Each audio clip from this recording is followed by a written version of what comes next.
ავღანის ველზე მოხდა აჩევნები. ერეკლეს მისცა უფლება ქრისტიანული წესით ასულიყო ტახტზე. 1729 წელს სამჯერ ამასხებს ავღანელებს. ესენი არიან გარეძალის წარმომადგენლები. იმხელა ნადავლი წამოიღო დელიდან, რომ ეს აღემატებოდა საფრანგეთის დანახაჯებს 7 წლიან ომში. ამ კაცს არ აქვს ეს რელიგიური პრიორიტეტები მაინდა-მაინც. თქვენ რუსები სხვა ხართ, აქ რა გინდათ?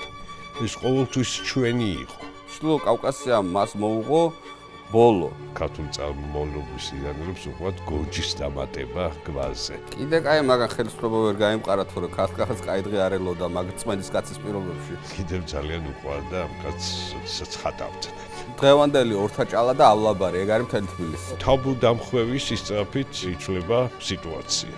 ის რომ გამეფებული იყო, სერიოზული შახი დადგებოდა მისგან. დღემდე არის დავა, როგორ მოკლეს, რატომ მოკლეს. რუსმა ჯარისკაცებმა ქართველი კაცები გააუპატიურეს, მღვდელიც მათ შორის. ისი მიმდევრები არიან ქალებიც და ერთ-ერთი ქალი არის, რომელიც პირველი იხსნის თავსაბურავს. ისლამურ რევოლუციას მაგონებს ეგ.